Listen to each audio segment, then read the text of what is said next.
Moins d'un mois après avoir reçu en audience les ex-présidents Laurent Gbagbo et Henri Konan Bédié, Alassane Ouattara poursuit le chemin de l'apaisement du climat politique en Côte d'Ivoire. Pour le 62e anniversaire de l'accession du pays d'Afrique de l'Ouest à l'indépendance, Alassane Ouattara a décidé d'accorder la grâce présidentielle à Laurent Gbagbo dans un discours prononcé la veille de la célébration. Laurent Gbagbo avait été jugé en Côte d'Ivoire pour l'affaire dite du caisse de la Banque centrale des États d'Afrique de l'Ouest en pleine crise post-électorale de 2010 à 2011, pour laquelle il avait été condamné avec 3 de ses ex-ministres à 20 ans d'emprisonnement en janvier 2018. La peine avait été prononcée alors que l'ex-président était encore enfermé par la Cour pénale internationale à La Haye, aux Pays-Bas. Dans le souci de renforcer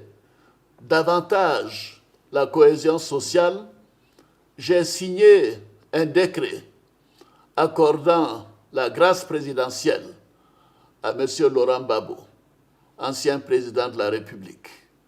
J'ai également demandé qu'il soit procédé au dégel de ses comptes et au paiement de ses arriérés de rente viagère. Outre la décision en faveur de Laurent Gbagbo, le président ivoirien a annoncé des mesures en faveur des fonctionnaires agents de l'État, forces de défense et de sécurité dans le cadre de la trêve sociale convenue entre le gouvernement et les syndicats du secteur public pour la période 2002-2027. Il s'agit notamment de l'extension du bénéfice de l'indemnité contributive au logement, la revalorisation de 20 000 francs par mois de l'indemnité contributive au logement, la revalorisation de la prime mensuelle de transport, la revalorisation pour la première fois depuis 1960 de l'allocation familiale qui passe de 2 500 francs à 7 500 francs par mois et par enfant, l'instauration d'une prime exceptionnelle de fin d'année représentant un tiers du salaire mensuel indiciaire de base du mois de décembre qui sera payé au début du mois de janvier, le passage de l'allocation familiale à 5 000 francs par mois et par enfant pour les retraités du secteur public, l'augmentation des pensions de retraite de 5% pour les retraités du secteur privé. Toutes ces mesures représentent un effort additionnel de l'État au profit des agents et fonctionnaires de l'État d'environ 227 milliards de francs CFA par an. Ces mesures entreront en vigueur dès ce mois d'août. Je dis bien dès ce mois d'août 2022 sur les salaires et le paiement de la prime exceptionnelle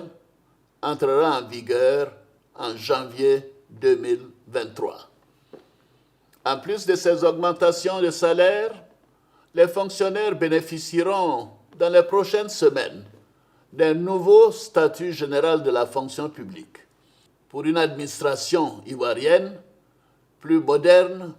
et plus efficace. Face à la hausse des produits de grande consommation et des produits pétroliers du fait du conflit russo-ukrainien, le président de la République de Côte d'Ivoire a rappelé dans son allocution le soutien du gouvernement à la consommation de carburant avec une subvention de 500 milliards de francs CFA engagée depuis le début de l'année 2022 pour maintenir les prix. Alassane Ouattara a également souligné le plafond imposé temporairement au prix de plusieurs produits alimentaires de première nécessité tels que l'huile de palme raffinée, le sucre, le lait, le riz, la tomate concentrée, la viande de bœuf ainsi que les pâtes alimentaires.